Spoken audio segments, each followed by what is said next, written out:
Hey everyone, and welcome to the Atomic Cinema Experiment. I am Peter, and I am joined, as always, by Tara.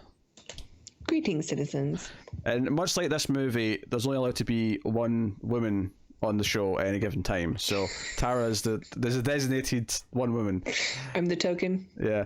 I mean, I really felt. I mean, I think there's like one random like doctor that's walking around that also may be a woman, but like I really felt it in this movie. It's like no, it's all men except the one attractive woman for the poster. They address it many times. Yeah.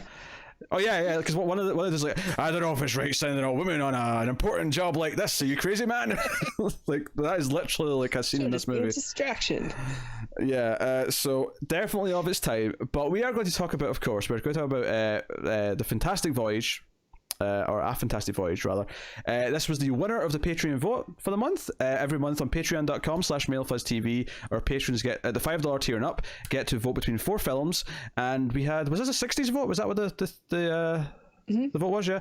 And this was the winner, Fantastic Voyage, which is of course a movie about a team going into a submarine and shrinking down to tiny little size and getting injected into a man who is dying because he's got a clot in his brain. But if they can like beam it with a laser inside his brain from the tiny submarine, they can save him. And they need to save him because this is actually, as much as this is kind of like a sort of not too distant future because of the technology, it's actually in the Cold War, and both the Americans and the Soviets have developed miniaturization technology, but there's a catch. After an hour, whoever they've shrunk, whether it be an army, whether it be people, whatever, they start to grow big again. It only lasts 60 minutes. So they want to unlock the secret to having it be as long as they want, and that's what this guy apparently knows. There's this guy who's been assassinated by the Soviets, or attempted assassination at least, is on their table. So they call in this expert to like go in. We have Donald Pleasence, who's like a scientist on here. There's another scientist that goes with them who they suspect might be a bad guy who's like a double agent, but they're not sure. We have Raquel Welch, who's like an expert in something or other, and then the pilot of the ship. So we have this it's a submarine movie essentially, but it's a submarine movie inside the human body. So that is A Fantastic Voyage. So it's, I don't know if I said this at the start. It's a science fiction movie podcast. Welcome to the show. I think so. Yeah. So that is what we're going to talk about. We'll start spoiler free as we always do. I have given you the basic premise. Tara, first of all, had you seen this before? Yes. You had. Okay. Well, second question, the most important one. How do you feel about The Fantastic Voyage? It's pretty fun. It's certainly a movie of its time, and I mean, I say yes, I've seen it, but I think I've seen parodies of this way more because I remember those way more than I remember the actual film. Yeah, I mean, I wasn't thinking about it too hard. I feel like a biology expert would sit down and watch this and just tear it to shreds, like everything they say when they're inside the body. But I think I read in the trivia that it's pretty, like, it's close enough. And they do get a lot of things kind of right. I mean, maybe not like the sea kelp that's floating around people's body as like antibodies or whatever, but yeah, like the antibodies like attacking them and stuff like that. It felt like, oh, we're turning this into like a voyage into like an ocean on an alien planet. That's what it felt like. Yeah, but I think a lot of the imagery is based on real science, and like it's I think it's pretty close. Like they had like scientists write the script and go through the script. I think this could make an interesting remake, actually, which is a weird thing to say when talking about this because it sounds like I don't like it. I do like it. It's been remade in like every TV sitcom or cartoon. No, but the reason we have a great remake already. It's called Inner Space. I mean, it's not really a remake. It's a similar premise, but it's not a remake, right? And Inner Space is great. Joe Dante. We'll do that at some point in the show. I love Joe Dante movies. Sure, it's so great in that movie. It's not my favorite Joe Dante movie. I mean, we're going to have to do Explorers at some point. I grew up in that movie. I love that movie. But Joe Dante movies are great. But like, this movie is fun. Like you say, it's very of its time. It's very 60s. I love the pulpy adventure aspect to it. But it does. Mildly sexist. Yeah, it definitely is, but just enough to be like, the 60s. The funny thing about it though is that one of the biggest things that frustrates me about the time period in sci-fi movies is the way that they they kind of just like come to conclusions rather than like have interesting like ways to get into them. They just come up with things. That's true. This must be the idea we do now. And I'm like, yeah. But there's a lot of really, because basically what this movie is once they're in the body, right, which is maybe half an hour into it, because they can only be in there for 60 minutes. So there's like half an hour set up and then the 60-minute trip inside the body. And one of the things that I like about it is that it's kind of a series of like, okay, how do we get through these obstacles? And that's what I like about the movie. It's like things go wrong instantly for them. It's like, okay, we can't really travel through the heart because of this, but what can we do to maybe help them on the outside? Because we have the scientists on the outside with the general, and they're like, trying to figure out what to do. My favorite probably sequence in the movie is where they're going through the earlobe or the inner ear, and because of that, if any sound is made in the operating room, it will like most certainly destroy them. There's a destroyer hunting us. Yeah, it's basically that scene, but it's this like interesting twist on it because you have like all the doctors and stuff who are waiting to operate or whatever are all like really try to be quiet and they can't make any sound, and like that is a really fun, like I often talk about movies like this where you've got this like wacky like science fiction or horror premise. What are the mechanics that premise gives you? And I love that this movie introduces a few things which, okay, in this scene we have to go through the heart, but that's too much turbulence, so we have to solve that. Or this scene, we can't make any noise on the outside of the body because the sound going into the ear would be devastating to them at that size. Like, I love those little ideas. Those, I mean, no pun intended, but those ideas I love because it's like playing with the premise and like saying, okay, what can we do with this? What can we do with that? There's definitely some goofier sides of things, like. So here's the thing, there's a lot of this movie in the second half where they're putting on like deep sea diving suits and they're going out into the stream to like do things. And the start of this, like the main dude, Grant, who's like our main hunky doctor or main hunky like general or whatever, who's like our captain. I think he's just like a bodyguard. Yeah, Secret Service, whoever he is. Yeah. Isn't he Navy? He's Navy. Yeah, I think he's Navy. Yeah, that sounds right. But he turns to them, like the captain, and says, hey, does this, because something happens that's wrong with the ship, and he turns to the captain and says, hey, is there like a diving rig on here? And he's like, yeah, there is. And I'm like, wait a minute. Okay. It is a submarine. Well, I mean, I got the impression this submarine was designed specifically for this mission. So I was like, why did you predict that you'd have people diving around in his bloodstream or whatever? Like, I don't know if it's designed specifically for the mission, but I think it was designed like it is a new type of submarine that they were going to use out in the water anyway. Okay, so we're going to use this new design because it's the latest and greatest. It can holds like a small crew. Well, hon, I'll accept this on the premise that their power source is nuclear, and the reason, because they say the reason why it's a nuclear power source is because it's the one he handles with his bare hands. Yes, I mean, yeah, that was a bit silly, but like the reason why they're using this is because it's so tiny, but when they shrink down, it'll be big enough to power the ship. So I will accept that this is a new submarine design for combat or for whatever that's designed for shrinking purposes, but not necessarily designed for this trip in the body. I'll accept that because I immediately went, why is there a diving suit? And then later on, there's like 5 diving suits. They all go outside. I'm like, why is there this many diving suits? I know. And Raquel Welch's is so sexy. Oh yeah, I know. She's always got like her zipper down. Everyone else has like a tank top or a shirt underneath it. Like she's just got skin, just cleavage. Yeah, which I like. Why is there one that fits her when this was supposed to be like, because all the dialogue at the start implies that there was never meant to be like a woman on any of these crews. This was always meant to be men, but yet there's a sexy, simpy version of the suit for her. Great. We won't say what it is because we're not in spoilers yet, but I will say this has the most predictable twist in the history of filmmaking. Yeah. Like, it's so obvious. Like, almost from the first scene they introduce who they think the bad guy is, I'm like, no, I bet it's actually this dude. And it's like the entire movie, it's so big obvious. Surprise. The whole movie, I'm like, it's clearly this one. I know. I was gonna make a joke about that too, but I was gonna wait till spoilers. But it's fine. I'm not going to say it. Like, you know what? It's so obvious. Come on, everyone knows what we're talking about. You're going to know when you watch it. It turned out it's the guy who always plays villains. Not always. What, Sean Bean is the one that dies? Maybe at this time he was known for playing villains. Certainly, I know him mainly from something else where he is not a villain. Okay, yeah, and plus Halloween. Oh, there you go. You just spoiled it. Oh. Fine, it's Donald Pleasence. Donald Pleasence is the bad guy, all right? Everyone, Donald Pleasence is the bad guy. Big reveal. I was trying to play coy. Mine is just blown right now. Donald Pleasence is the bad guy all along? Because he's the one they trust. He's the one they bring into his. Oh, by the way, we think this other doctor might be a turncoat. So you with the Navy dude, you and Gran, you like keep an eye on him. And the whole time, it's like every single thing he does is like try, because when they're first launching the mission, he gets scared and wants to back out, as if because that might disrupt the mission. And then later on, like someone dismantles the laser or sabotages it. There's a lot of dodge, and every turn of the events, he is the one arguing against doing things. I'm like, how could you not predict it's him? He keeps trying to stop everything. Plus, he's a Bond villain. He's the only one that has an accent. Oh my god. Yeah, but so should we just go into spoilers? Yeah, full spoilers. I'll thank the Patreon producers before we dive in.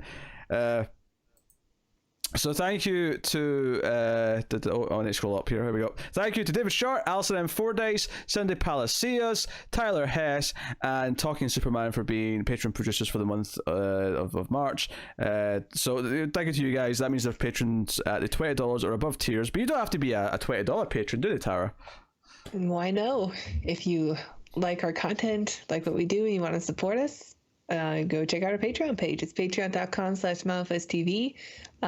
If you donate as low as $1 per month to support the channel, you'll get bonus episodes of The Ace, our gift to you. And we're almost always on time with those. Maybe it'll be on time in March, because February's episode was a little bit into March. It was just a little bit sneaking into the next month. That was my fault. Yeah. It was a short month. It was the longest February gets to be, right? It was 29 day February. I know. Poor planning.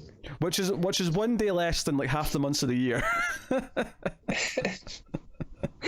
Okay, well, it would have come out on the 31st of February.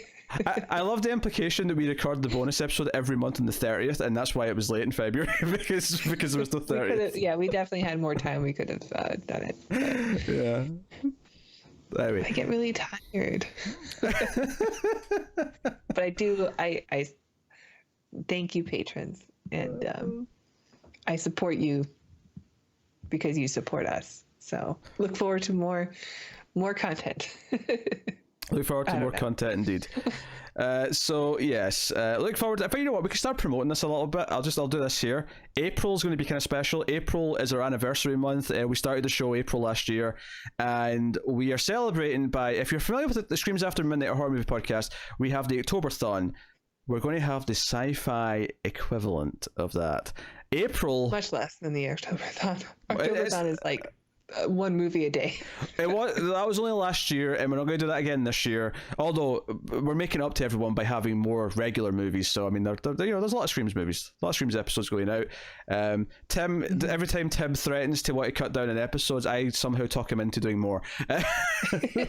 That's my gift. That's my gift as a podcast manager.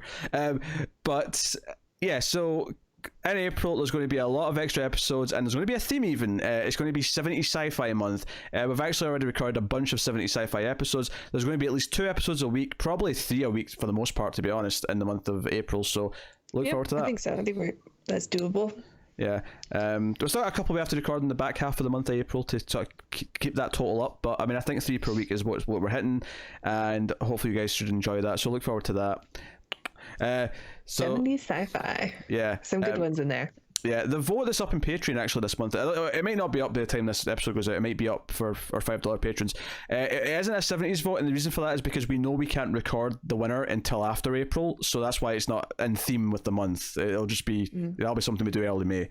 But yeah, so there you go. That is April's coming, so look forward to that. But anyway, back to Fantastic Voyage. I actually checked after I said it like both ways for like 5 times. There's no that or it's just Fantastic Voyage. Yeah. I was gonna say something, and then I forgot. Yeah. Hey, you know what? I'm not feeling. You were saying Rod Sterling for like half a season of Twilight Zone. You know what? I'm okay with this. I know, and you didn't correct me. Because I didn't want to mansplain. I was scared of mansplaining. All right, I held it in. Come on, don't pull that. You love to point out my flaws. That's not true. Okay, it's a little true. It's a little true, but I have to. The co-host you are. I have to keep it. You love pointing out when I make a mistake. You love it. Yeah. Oh, there's another mistake I think you made. I don't know if this is a mistake or not, actually. But go on. Isn't assassination only when it refers to a political figure? I don't know. It's murder otherwise. I don't care. If you hire an assassin, it's an assassination. End of discussion. Hey, you're using the word wrong then. You know, it's my job as co-host to tell you. So you're telling me if I hired an assassin to kill you, which I'm not saying I'm thinking of doing that. I'm not saying that. I don't know if assassin works the same. But I think an assassination isn't whether you were killed by an assassin. I think it only happens to when it's like a political figure or like royalty or something. What if we call you the queen of this podcast or the president of this podcast? Can I then claim it's assassination? I approve of both of those titles, actually. How different is the inside of your body compared to this dude just because you're vegan? Like there's almost like a parody movie where they go into a vegan and it's like either much easier or much harder to do the job because of the differences. Like, this person's cholesterol is much better. This is weird. Like, it's like the body's much more hospitable. Yeah, that guy really didn't have a lot of plaque in his arteries. Yeah. He didn't look that healthy. I call shenanigans. No, he didn't. I think there should have been a little bit more.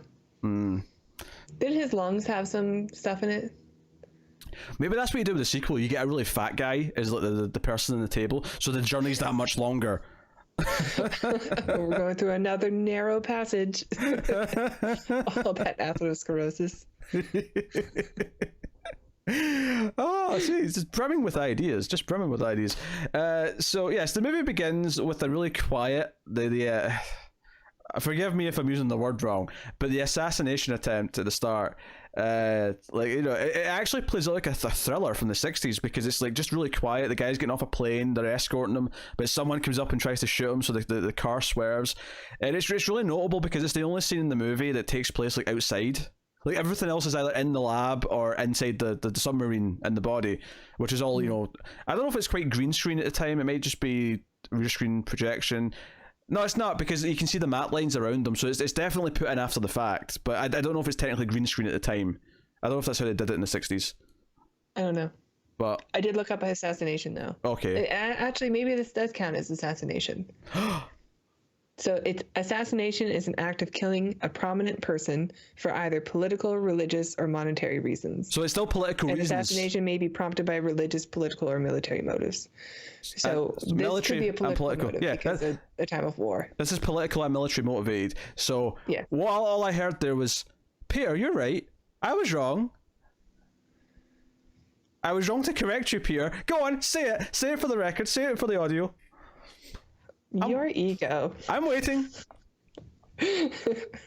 Your ego is so big, it definitely has plaque in its arteries.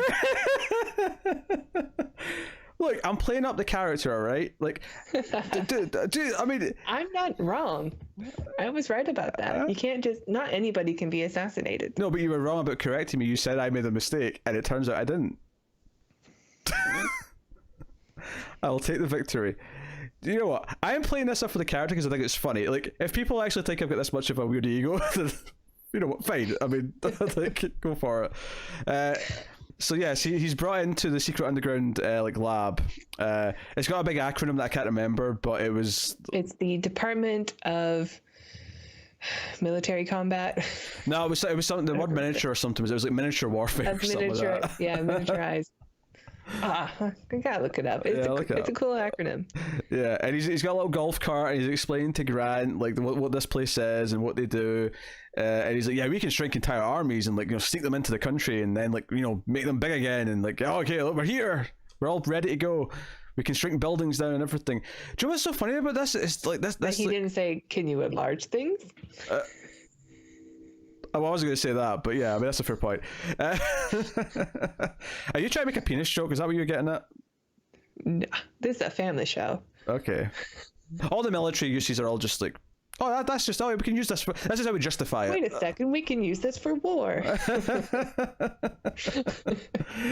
Well, that's the running joke with like home media is like VHS won the war because that's the one that had porn on it, and I almost love the idea that it was invented for porn. Like, oh, we can use this for movies too. We can use this for actual movies. I saw that movie. It's called Autofocus. I've not seen that movie. I'm intrigued. It's Greg Kinnear and Willem Dafoe, and it's about Bob Crane, who was murdered, but he was an actor on Hogan's Heroes, and he had a kinky hobby where a friend bought him a videotape, and he immediately started making porno, like home movies of ladies with their consent. And he and Willem Dafoe were like pervy friends who just watched movies together and jerked off together. There was more Willem Dafoe masturbation in this movie than in The Lighthouse, which is unbelievable to me. But yeah, I can't fathom that. What? Yeah. I don't know. You know, he has a type of script that he likes. Yeah, the 70s was a weird time. I don't just get together with your friends and jack off together. Yeah, that's not weird.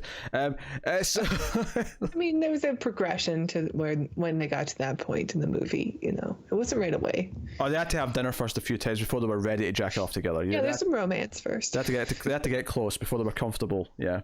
I get you. What is this conversation? Oh, this is your fault. You made this dirty and you've sent us down this path. This is your fault. You made this about dicks. It doesn't sound like me. I'm a classy lady. You made this about dicks and you know it. All right. So he's explained. We just talked about William Riker, okay? It's not my fault. He was on the latest episode of Picard. Yes. Right. So he explains all this. He introduces to Dull Pleasance. Says, "Okay, we're going to go inside the dude. We can inject here. We can travel through this. Be a short trip. We can't go through the heart because it'd kill us because it's too much turbulence. And you know, obviously something goes wrong when they go in, and it delays everything. But they establish that this other dude, Dr. Duval, might be a turncoat." And he he shouldn't be trusted. You have to keep an eye on him. But we're so tight in time. We have to use him. We can't just not.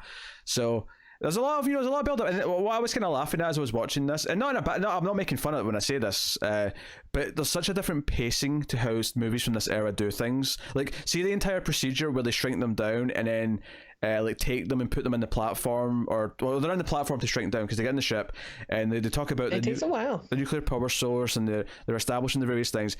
They shrink them down with a beam, right? And then the actual the way they roll in this thing to pick them up, they roll in like a trolley or something, and we see the wheels because from their perspective with their huge wheels, and then they take them to the operating table and they inject them. The entire process is really slow but also really quiet, as if it's really tense. It's like, oh, this might not go well. This is really scary. And yeah. I'm watching this and I'm going, if this was made now, this would be like it's not so much that it would be quicker necessarily. I can see it still lasting as long, but there's no way it'd be this quiet. It would be filled with music. It'd be filled with tense, almost things happening. Yeah. This is just really slow, methodical. Oh, it's tense because it's quiet, and it's tense because we're all holding our breath. And I'm like, I kind of miss this. This may be overdoing it a little bit by today's standards, but I also kind of miss it. I missed that we can't do this anymore. Yeah, you're right. There's definitely a tone and a feel to these types of movies from this time where everything was really slow, and you could just hear the beep of the heartbeat monitor in the background, and that's enough for tension. Yeah. And they get the fact that everybody on screen is holding their breath makes you want to do it too. So it's the same later with the sound stuff when they were getting the sound thing done, but they inject him into his arm, or I don't even think it's his arm, is it? No, it's like the artery in your inner thigh or something, right? No, it wasn't that low because it was closer to his head, because they have to go, because the plan was through the neck. Yeah, I think so. Well, they remove it through the neck. That's where they're going to remove from. I don't remember. Because they weren't going to go through the heart, because the trip was going to be relatively short to get to the brain. But obviously, once they're in there, there's some stuff in his bloodstream that redirects them. I can't remember what it was, but it redirects them. They go into the lungs, like, I think, first. No, that's not first. No, that's I mean, maybe that's before the heart, but it's not first. Oh, No, okay. I think that's after the heart, because that's when they have to get oxygen, because their oxygen tanks have been depleted. They have to steal some of his oxygen. Because they go out and like Grant's like, hey, if I puncture that thin layer of the lung there, is that okay? It's like, yeah, that he'll size just bleed to death internally, but yeah, it's fine. yeah, that size it'll do no harm. It'll be fine. I was like, okay, sure. I don't know if I buy that, but I don't know. Maybe it wouldn't be that big of a deal because they are pretty small. yeah, they're tiny. I guess the idea is that this is so tiny that the self healing of the body would heal it so quick that it wouldn't, cause a problem. But whatever. So they're inside. They get sidetracked. Like, okay, shit, we have to like go this new direction. We have to go through the heart. So we have various obstacles. So basically, what I'm going to describe now is the various obstacles, because that's essentially what the movie boils down to. Outside of the Duval against them, even though it's clearly Donald Pleasence the entire time. Big reveal. Da da da. So for the heart, they're like, okay, because they've got like a wireless so they can communicate with the people on the outside. And Yeah, they do like Morse code though, which they never really addressed in the movie. It's just like, wait, are they just beeping at each other?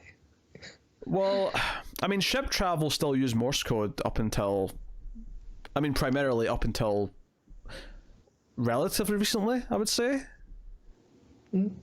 So is this just maybe the argument is that it's kind of weird that they've got technology to shrink them down to that size, but they don't have like just like some comms they can talk over. It's kind of funny. Yeah, we see them use video phone, like just talking amongst the scientists. Yeah, room because to that's room. how we meet Yeah. Donald Pleasence first.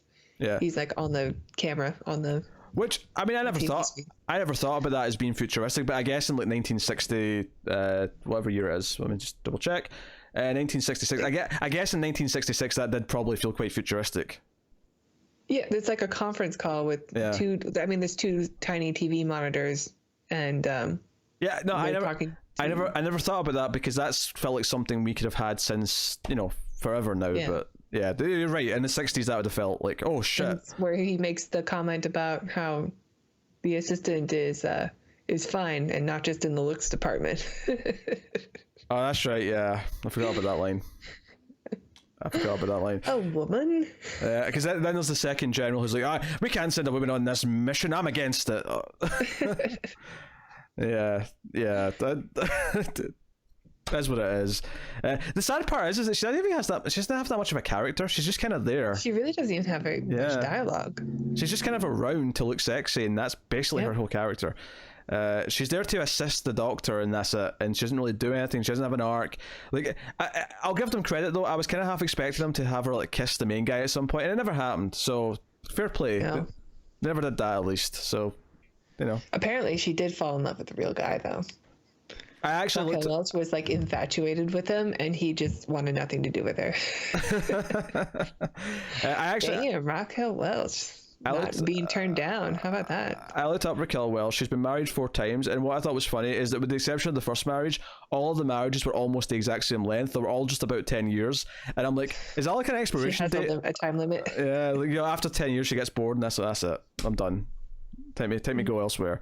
And if there's any horrible stories about these marriages, I didn't look up what the circumstances. I'm just cracking a joke based on the years. Yeah. I have no idea. But yeah, so the first thing is that they have to stop the heart. It's like, oh, can we stop the heart for like, how long can we stop the heart without killing him? It's like, well, I mean, it's hard to start it back up again. 60 seconds. But we can do 60 seconds. It's like, oh, how long can we make them travel through?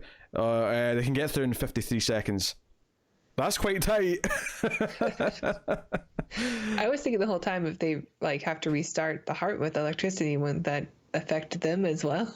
Yeah, they really should have mentioned that, right? It felt like they wanted to gloss over that so they didn't have to deal with it. Yeah. I think maybe it gets brought up later, like some kind of equipment is not working correctly, and they think maybe instrumentation was damaged from the electrical pulse, but Yeah, maybe, yeah. I don't really remember what part that was. I think it was a line of dialogue, unless they made it up to like help the movie in my head. Yeah. The reason why he has to go out the first time though is because there's like some seaweed, for lack of a better term. It's kelp, yeah. Yeah, gets stuck in the engine, so he has to go out and like unplug it. So that's the whole thing. But the laser beam gets damaged, and the doctor's like, I can fix it with some parts from the wireless machine, but it means we can't contact them again. And Pleasence is dead set against it. They suspect that someone sabotaged it, and that's why it wasn't fastened down properly. So obviously they're playing this as if, oh, maybe it's Duval, maybe Duval's not to be trusted, and it's like I think this is where we hear Raquel Welch speak for the first time too, now that we're an hour into the movie. I'm sure I fastened it.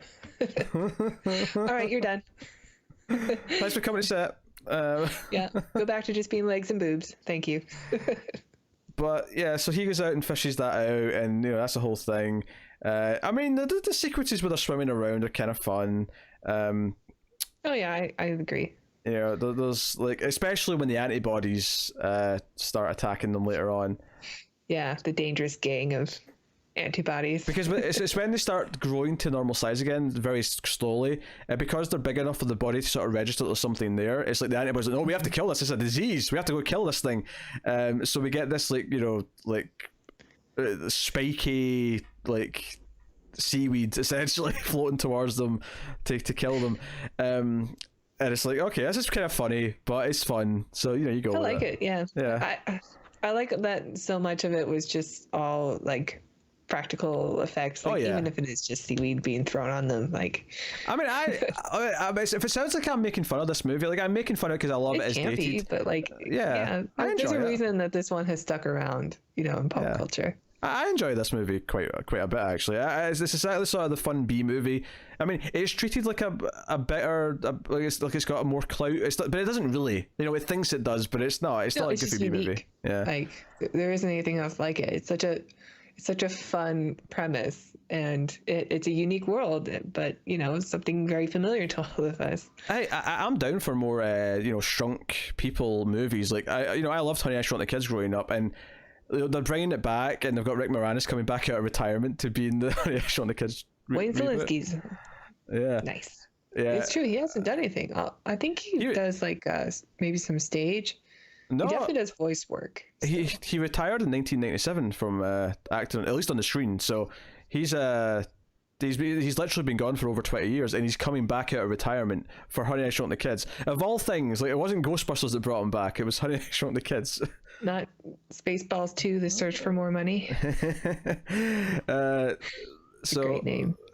But because the premise of that movie is basically like, okay, let's do an adventure movie in the jungle, but the joke is that it's actually just the backyard, but they're so small that it's like traveling through a jungle, and everything's like super big. Oh yeah, I mean, those types of films are great. Yeah, I love that stuff. Interesting little tidbit, that movie introduced me the idea of what an Oreo cookie was, because Oreo cookies did not exist in the UK until like, I want to say like 2005, something like that. Oreo cookies were not a thing when I was a kid in the UK, so I was fascinated when they find the big Oreo cookie, and like what is that white fluffy stuff in the middle? Yeah, because I love cream, and I was like, is that cream? Is that just like a big like tower size of cream? I'd love that. I'll dive into that head first. Do you guys have double stuffed Oreos? No, I wish we did. Because it's my favorite part. Stuff. Like I don't get the different flavors, because the whole point. I think the original is the perfect ratio. Yeah, because the whole point of the Oreo for me, because there's tons of cookies, to use your terminal, I'd call it a biscuit, but there's tons of cookies that are like 2 layers of biscuit with a filling like that, right? The reason why I like an Oreo cookie is because of the flavor of the filling. The filling flavor is what makes it an Oreo cookie to me. So I'm like, I don't want a mint verse. I don't want like these different rainbow flavors. Like, no, give me the Oreo cookie flavor. I'm not a huge fan of like different flavor ones myself, but I do approve of a mint Oreo. The thin ones that they come out with, thin mint flavored ones, it sounds like a Girl Scout cookie, but it actually does kind of taste like one too. But it's that I approve of. Yeah, I mean, the regular Oreo thins are fine. This is fascinating. I think it's good stuff. That said, the Honey, I Shrunk the Kids trilogy is definitely sci-fi, so look out for that when the new one's coming out. Then we can make a little mini list of miniature movies. It's not that many of them though, so yeah, top 5 miniature movies, because there's not that many. So it's a miniature list. So you pay me the big bucks for these ideas. Damn, I had an idea for the intro to this show and I forgot to do it. Damn it. Bummer. I was going to make it really tiny on the video. You can still miniaturize the screen. That's true. I can have it just be black space with just us in the middle, just little tiny. Just little tiny. Just little teeny tiny itty bitty little boxes. Yeah. And have it sort of slowly grow up. Yes. No. Good idea. Good idea. Anyway, so yeah, we have the unclogging of the seaweed and all that stuff. But like we said, one of their big segments is that they have to get oxygen because they've ran short because of all the extra fuel they have to use or whatever, and they have to like, oh, can we steal some of his oxygen because because of our size, like and They're how in much the lungs. yeah, how much oxygen he has, like we could get enough from that. So it becomes this sort of procedure where the pilot's okay, but if I like. Because this is the thing, he says to them that if I don't do this properly, it could blow up the ship because of the oxygen. And all I could think, oh, the tower's disappeared. And all I could think was that because he says to them, okay, how about all of you go outside the ship then, because it's dangerous. So if anything happens, it's just me that dies. And I'm like, yeah, but how did they get out without the ship? Like, if the ship blows up, they're screwed anyway. Like, yeah. And what happens when they start to expand and they're still in the body? Yeah, I mean, actually, that's a good point. They won't die, they'll just kill the dude they're in. His entire neck is just going to go when they grow up to a certain size. Oh, there was a parody cartoon episode that does was that. there? It's so funny. Yeah, I want the gory Evil Dead version of this now, where that happens and we see the body blow up. There's an episode of Archer. Okay. That concludes with that. But I don't think they're gonna make it and then just. I don't want animated though. I want live action. You want the Cronenberg. I want the gore. I want the proper gore, damn it. So that's a fun sequence, as is, of course, I probably the highlight of the movie is the sound sequence. You know, they're going through the ear to get to the part of the brain they need to get to, and if they make any sound, so we get them again all holding their breath, and of course there's the one nurse who she notices the doctor's like sweating, so like, oh, I'm going to wipe his brow, I'm going to be a good nurse, and she lifts up and she lifts up like the cloth, and there's like a pair of surgical scissors sitting like just sort of folded inside it, and so when she lifts it up, the scissors just fall to the ground, and it cuts inside like them cling, cling. It cuts inside the submarine, and it's like a Star Trek with a turbulence, but they're all like rocking around, and there's like, oh no, we're all going to die. No, they don't die. It's not quite enough to kill them, but the danger was there. Yeah, they're almost through anyway. Yes, they're almost through. So. And of course, so we actually get scenes of them like blasted with a laser beam, like the blood clot or whatever it is. Oh no, my camera! In the brain. So that's a good one. So really good stuff. Pleasence essentially gets himself killed by trying to take over the ship. The rest of the crew are able to save the pilot because Pleasence does hit the pilot. There's a really great scene where Raquel Welch gets attacked by antibodies, also. Yes. By kelp. And is rescued, and she's suffocating, so they have to take off all the kelp from her. And I looked it up because I was curious. Mm-hmm. Because she's a very well, she was cast because of it. She's a very blessed, we'll say, woman. And apparently when they shot the scenes of all the guys like surrounding her body and like removing the kelp, nobody wanted to touch her boobs. So she was just left with like this weird burlesque like bikini top of human kelp. And so the director's like, okay, you guys, someone's gonna have to like remove it from there too, like, because she looks ridiculous like this. I mean, so he's like, next time we shoot, just randomly like just grab whatever to remove it from her. Just look like it's an emergency. And they did it, and everybody went for the boobs. That's pretty funny. To be fair, so that whole scene actually had to be choreographed by the director. that's actually kind of a nice story, because they were being nice. They didn't want to be awkward. They were trying to be polite, essentially, right? It's actually it's a good thing. It's a good thing. They felt awkward about going for the boobs because they didn't want to feel like once they had permission, they all went for the boobs. But they were trying to be nice, and they were trying not to make her feel uncomfortable by not going for the boobs, right? They were trying not to take advantage of the situation. And it led to this weird thing where they were told to go for the boobs, so they all went for the boobs. That's pretty funny. I appreciate that story. Given how much like sexism, like casual sexism there's in the movie, I am pleased to hear that on set they were gentlemen. Yes. From what it sounds like anyway. So, but yes. It's funny. That scene had to be choreographed. It makes me giggle. It's got to be choreographed because we can't instruct the three men on set to, like, you know, randomly go or not go for the boobs. They have to be told what to do. Oh, that's pretty funny. She has big boobs. That's what Tara was trying to say. Yeah, she was dancing around it. Blessed. Everyone knows what I mean. Huge knockers. Yeah, knockers. Who calls them knockers anymore? I feel like no one's called them knockers in a long time. Stuck in the 90s, I guess. Yeah, showing your age a little bit there. So the big ending of the movie, though, is that because the ship gets like destroyed or whatever, because they establish, because this is the thing, because they can't take it with them because it's basically damaged now because of what Donald Pleasence does by crashing it. They established that the antibodies will eat it before it does anything, because obviously there's a worry, it's like, hey, what if the ship grows to normal size when it's inside them? But they established, and it's almost like something that they didn't think of right away. Like late in the script they thought, wait a minute, what if they left the ship in there? What if that grows up and kills them? Or just put in a line about the antibodies, it'll be fine. Like, just put in a line about the antibodies eating it, it's fine. But they're stranded. They're the four of them, the survivors. You know, what would the pilot's injured, sorry, and the others are like helping them. And it's like, okay, what do we do now? Like, how do we get out? What's the closest exit in the body? Where can we get to quickly? And they sort of say, well, but the eyes, we can get through the eyes, we're near that.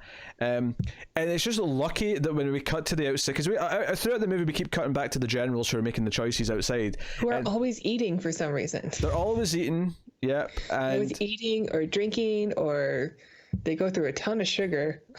Oh yeah, there's a scene where the main general, like, he puts some sugar in his coffee, which is normal, but he doesn't like use a spoon. He just starts pouring tons of sugar in, and the other guy looks at him and goes, I thought I told you to cut down your sugar. I was like, cut down? He just had like half the bottle of sugar.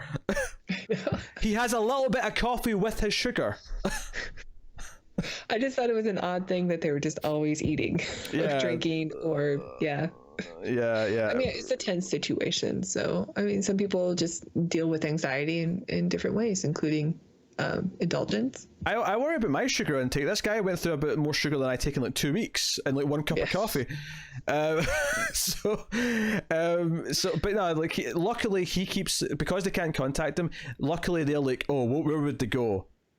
Someone check the eyes. Like, it's just a lucky. There's a lot of conveniences. I like the big diagram of the human body that they have, and some guys just moving a little piece along. Yeah, especially every time they change, course or whatever. I felt the diagram didn't look complicated enough. It looked like a high school diagram of a human body. Like, you get a it textbook. definitely did not look complicated. Yeah, it looked too simple. I'm like, this doesn't tell you anything accurate. That drawing of a guy on the old medicine commercials. Where it's always just the guy standing with his arms out and like a tube coming down into his stomach. Yeah, it looked really simple. But luckily they just happen to guess as well that they'll go to the eyes. And I know they're saying that's the logical place to go and they'll think of it, but this is not the first time it happens. The general, because they've not been in contact for a while, the general keeps kind of like guessing what they'll be doing or like what's happening, and they keep, it's a little bit convenient, let's just say. Definitely. But we get this scene where I love, there's a shot where they're like in the eye, basically they've gotten to like outside the side of the eye, and when it's just a pool. He looks through the magnifying glass and you literally see them, and it's like they're in like a shallow pool and the water's like got waves on it. I'm like, is that really how much water's in the eye? It's like waves. There's waves of water when you're that small. It's a magnifying glass too. Yeah, so they take them out, and he's got his little hand cupped underneath the little, like plate that they've got them on, and they put them back in the area where they shrank them just to wait for them to get bigger, and they get bigger, and the credits literally start rolling. We don't even find out if the guy has the information they want. We don't even know if he wakes up. Nope. We never find out if it worked. We just it ends with them getting bigger and everyone cheers because it was a success, but we don't know if the guy actually ever survives because of what they did. We don't find out, and so we don't find out that. We don't find out if he has the information they want, and that stuff's interesting because I'm like, we're talking about, like, I almost want a sequel where we actually get the war with miniature warfare. Like, I want that movie. It'd be like I don't know, like pick a war movie and mix it with Ant-Man. Like that's the movie that like that's just supposed to be. Oh yeah, Ant-Man. I forgot about that. Yeah. That would make our list. Yeah, and Ant-Man, like, do you know Ant-Man? When was Ant-Man created? It would have been not. It would have been late, just before this actually, early 60s, I would guess, but I don't actually know for sure. But interesting. I don't know. We don't do research, so We don't know. Maybe the Atom was first. I don't know who was first, the Atom or Ant-Man. The Atom's DC's equivalent. Because I know you're a nerd, but you're not a nerd in that sense. not really. It's not your particular channel of nerddom. I've seen the movies. Sure. Yeah. And I love the Batman Adam West TV series. I watched a lot of that. Yeah. That's my expertise. Yes. Unfortunately, I'm a complete comic book nerd. Check out the Comics from the Multiverse comic book podcast that I do with Matt and Connor. We talk about DC Comics every week. Comes out every Sunday. I'm sure it's great. I hear good things. Yeah. So that's the movie. Like it's pretty straightforward in what it does. The fun of it is the obstacles. The fun of it is, okay, how do we turn like this little thing into like a crisis they have to get through, whether it be going through the it's heart, just one after the next, and it does take place like in real time. Like as soon as they only have 60 minutes, and like it's basically an hour that they're shrunk. Yeah, it's a weird thing actually, because it technically is real time in that it lasts about an hour and it's supposed to be an hour, but I wouldn't say it feels like real time when you're watching it. It doesn't feel like 24 where it feels like every second. It does kind of feel like there's gaps in time, even though there's not meant to be, if that makes sense. Sure. But I mean, I'm not going to complain. I mean, it's a Goofy B movie, it's fine, whatever. But like, I almost wonder, like, would that improve this movie if we had the 24 clock? Like, every so often it'd be like, dun. Oh, if it was like one continuous shot, like 1917. Oh yeah, given the 1917 version of Fantastic Voyage, I'd watch that. Oh, that'd be amazing. Blake and Schofield have to go deliver a message to the brain. They have to go through hostile territory of the heart and the bloodstream and everything else he's got going. Really funny. It's a really fun movie. It's not a great movie, obviously. One of the things I say a lot about movies from the 50s and 60s is that, and I've said this before in previous episodes when we did like War of the Worlds and a couple other ones, some of these movies feel like prototypes for what would become the great versions of these stories. Like, it felt like this was the first crack at it. It was the first crack at it where they said, okay, can we pull this off? And they technically did. They pulled it off as best they could at the time. But the actual ideas of, okay, what can we do with that idea now, like, became later. You know, the interesting ideas perhaps came later. Whereas this is just like, can we actually do the movie where they're in a submarine in the human body? Oh, we did. Great. Yeah. And it's fun. Cool. I love like every step of that they take in the progression through the body. Like, I love the way it's depicted in film. It looks very cool. And like,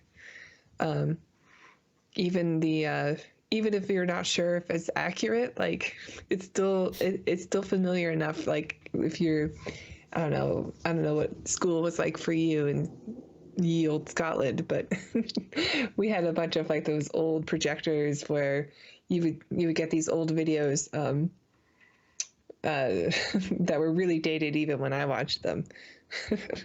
Of like that just different what cells look like traveling through the body and such, or blood cells, and it looked a lot like what we see in Fantastic Voyage. I love how you said ye old Scotland, but what you're describing sounds like you're in the prehistoric age of schooling. I mean, I never took biology as a class, so I never really did any biology stuff. I took chemistry. You could pick two sciences if you wanted to. I only picked the one. I did two art stuff. I mean, it was like that more later on, but in the beginning, like science class was just here's everything. I mean, I think science class in the first couple of years of high school was supposed to be like a pick and mix of all of them, so you knew what you wanted to pick. But I feel like we oddly didn't do that much outside of chemistry and physics, and even physics. I feel like it leaned towards chemistry for some reason, and then so I picked Maybe that. Chemistry is just easier to teach. Yeah, but they had physics and biology. People took it, you know. I kind of wish I took physics in a weird way, because I did like two arty subjects. I did music and art, art being like, you know, drawing and painting and things like that. And I was never that great at it. I kind of just did it because it seemed like a fun thing to do. I kind of wish in hindsight that I'd taken physics, because I'm like I do like space and stuff. So I feel like maybe that'd have actually, like, you know, been cool to know some of those things. Yeah. See, I took all the science stuff, and I wish I just stuck with art. I was afraid to. I was afraid to have a career in art. If I could have picked like film studies or something like that, I would have totally. But the school didn't offer it. Oh like, yeah, definitely. But music, I did music. Could have. Yeah. So that's what it is. But yeah. So Fantastic Voyage is a fun B movie from the 60s. I really like the opening credits too. We didn't really talk about it, but I thought the opening credits were pretty cool, because you get like this opening first of the guy who's being chased. And like the crash, and then once he's in like a stretcher and in the hospital, or in whatever this is, Department of Miniature blank blank, but once he's there and everything's getting set up and it's all sterilized, and you get all this weird like scientific instruments in the background, and then the credits come over, and I don't know, it was like a spy movie. Yeah, it was really cool. It goes with the intro that it's a spy movie though, right? It's like they really start it off like that, and then it turns into the submarine movie. Yeah. So no, it's a fun movie. I mean, it's not like a complete must see by any means, but if you like old sci-fi movies, this is definitely something you should see. This is up there. You know, I like this more and more of the worlds. You know, if I'm comparing it to something else that we've done, that's of kind of, I mean, it's not the exact same era. It's, you know, the next decade, but like 50s and 60s are kind of closely linked to my mind. I feel like 50s and 60s are linked because they feel. We did the Blob recently too. Blob, yeah. It's around, yeah. Well, that was also 50s, but. The reason why it feels like it changes in the 70s is because I mean, Hollywood in general changed. That's when independent cinema kind of became a thing. It's when the Hollywood system kind of started to change and fall apart, and you had this new wave and all that stuff. So things really changed in the 70s, and that's where you get arguably, I think, the more interesting stuff really kicks in the 70s. But you know, again, I mean, yeah, but I mean, if you told me this movie wasn't interesting, I would say, what, you're crazy. Oh no, it is interesting, but I'm saying like they're really like, because this is the thing we mentioned earlier. We mentioned earlier we're doing 70s month in April. Like, I think the 70s still feel very like experimental, and they don't feel like they've hit quite. I mean, obviously there's some examples of movies in the 70s, like, you know, when we get to stuff like Alien. Okay, yes, we hit the pinnacle of like some of those ideas, but like a lot of the stuff we did for 70s month, which you're going to see, is kind of weird and experimental, and like they're trying like much wackier things than the 60s did, but it doesn't necessarily always work. But it's kind of fascinating to watch these weird things play out. Whereas the 60s, well, it's fascinating, and they're trying new things, but they're also doing it in very safe ways, I guess I'd say. Yeah, that's true. Yeah, so the 70s feel a lot grungier, and like everything looks a bit dirty. Yeah. This is very still Technicolor and bright, and you know, there's a formula to these films. Like, they could also be played on television at any point. Yeah, but it also, I mean, it's worth mentioning. But obviously, I said in the setup what was causing all this, but it is worth mentioning that the Cold War does factor into this plot. Like, it is the setup as like they're, you know, at war with the Soviets, or at least the Cold War is still going on with the Soviets. So I mean that is there. So the times are in there in a little bit.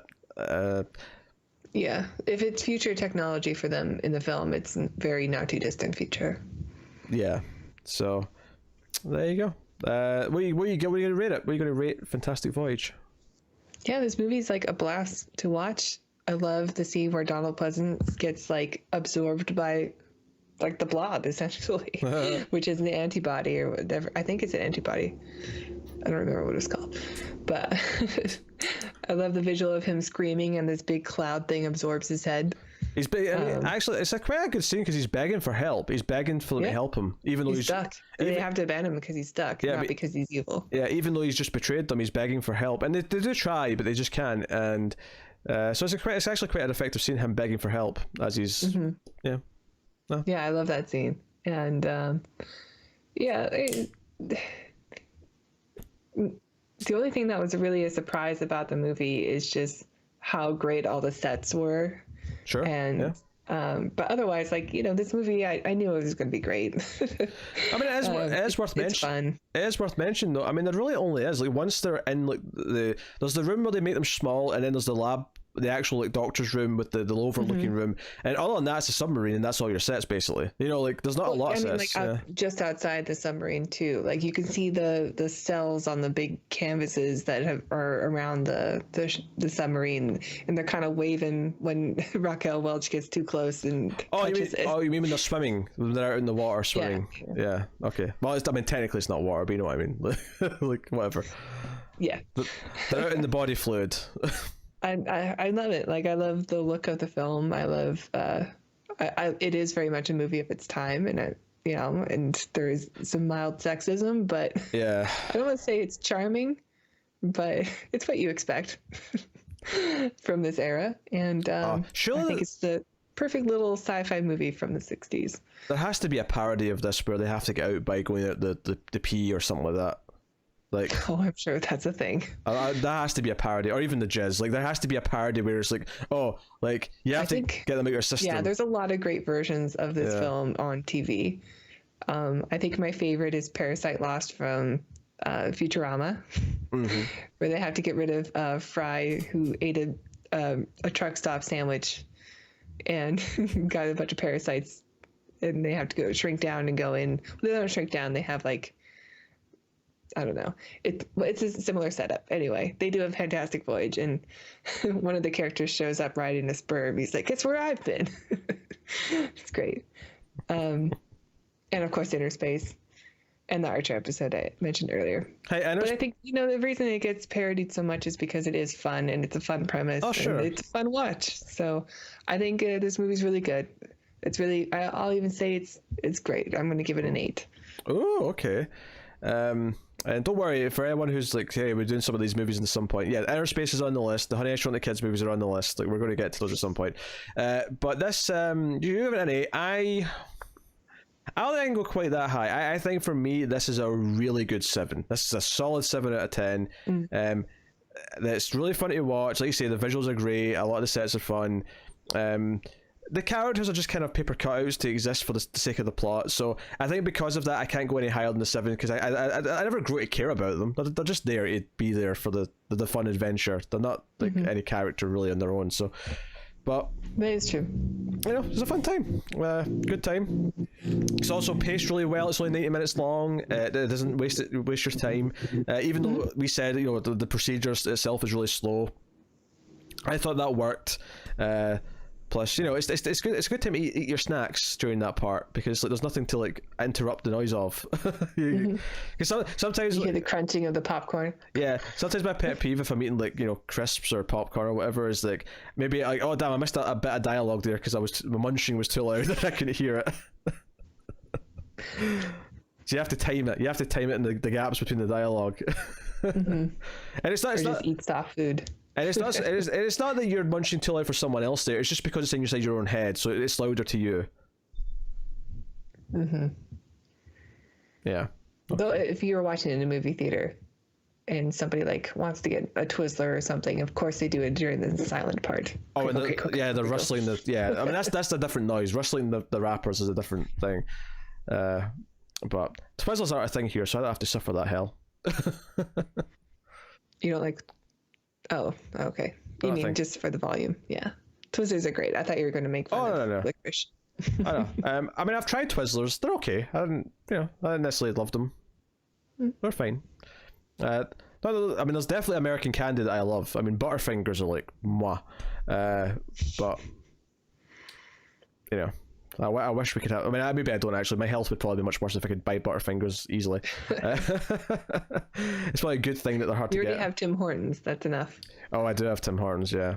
But that has been Fantastic Voyage. Hopefully you enjoyed our rambles about the film. Coming next time, I believe the next movie, we're returning once again to the Jurassic Park franchise, and we are going to be talking about Jurassic World. So a big jump there in time. We're going from we're going from 2001, that was when Jurassic Park 3 was, all the way to 2016, 15-year gap between those movies, to Jurassic World. So I think that's exciting. I think you can tell we're passionate about that franchise, because even Jurassic Park 3 we went 90 minutes on. So I think I'm looking forward to seeing what we've got to say about that.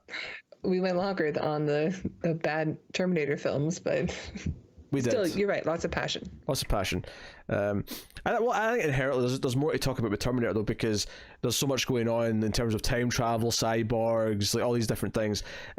Jurassic Park, when it's done properly at its core, is really simple. It's they're running from dinosaurs on an island. So Indeed. There's only so much we can get out of that. See what kind of trouble the dinosaurs cause next week. Can't imagine what it would be. Yes. Tara's been facetious. We've obviously both seen Jurassic World before. But yes, so we'll talk about that next time. Hopefully you're excited for that. So check out Patreon. You can of course comment below what you think of Fantastic Voyage. I almost said Forbidden Planet there. Fantastic Voyage. Let us know what you think of the movie. You can obviously get us on Twitter at @mail_fuzz. You can rate the podcast on Apple Podcasts and give us a review. That helps us out a lot, because that helps more people find us. It gets us higher in the rankings.